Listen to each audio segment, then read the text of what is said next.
शेतकरी भावांनो, महा-डी-बी-टीमध्ये ज्या काही सिंचनाच्या योजना राबवल्या जातात आणि त्यामध्ये शेतकरी ठिबक सिंचन असेल, तुषार सिंचन असेल, अशा योजनांचा लाभ घेत असतात आणि त्या माध्यमातून शासनाकडून त्यासाठी अनुदानसुद्धा मिळत असतं आणि त्याच अनुदानासंबंधीचा एक शासन निर्णय आलेला आहे आणि या शासन निर्णयाअंतर्गत किती अनुदान हे मिळणार आहे, कोणत्या शेतकऱ्यांना मिळणार आहे आणि कशा पद्धतीने मिळणार आहे, याबद्दलची सविस्तर माहिती आपल्याला या शासन निर्णयामधून जाणून घ्यायची. मात्र तत्पूर्वी तुम्हाला विनंती आहे, तुम्ही जर आपल्या चॅनलवर नवीन असाल तर चॅनलला सबस्क्राईब करा, व्हिडिओला लाईक करा आणि ही माहिती प्रत्येक शेतकऱ्यापर्यंत शेअर करा. तर शेतकरी मित्रांनो, मुख्यमंत्री शाश्वत कृषी सिंचन योजनेअंतर्गत सन 2025-26मध्ये सूक्ष्म सिंचन घटकाअंतर्गत देण्यात येणाऱ्या पूरक अनुदानाकरिता 100 कोटी इतका निधी वितरित करण्याबाबत असा शासन निर्णय 4 नोव्हेंबर 2025 रोजी निर्गमित करण्यात आलेला आहे.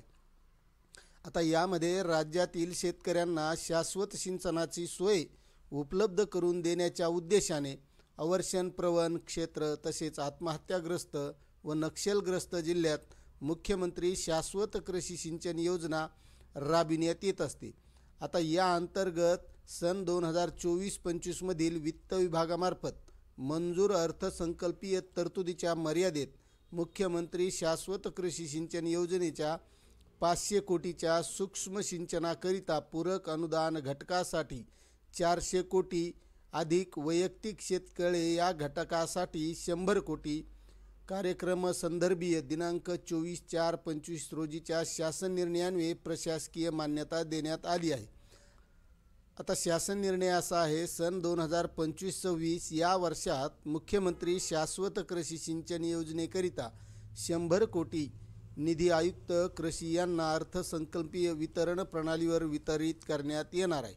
आता महत्त्वाची गोष्ट म्हणजे हा निधी कसा मिळणार आहे, तर शेतकरी मित्रांनो, या योजनेअंतर्गत लाभार्थ्यांची निवड व अनुदान मंजुरीची कार्यवाही महा-डी-बी-टी प्रणालीद्वारे करावी आणि लाभार्थ्यांच्या आधार संलग्न बँक खात्यावर अनुदानाची रक्कम सार्वजनिक वित्तीय व्यवस्थापन प्रणालीद्वारे जमा करावी, असं या शासन निर्णयामध्ये दिलेलं आहे. आता तुम्हाला शासन निर्णय कसा वाटला?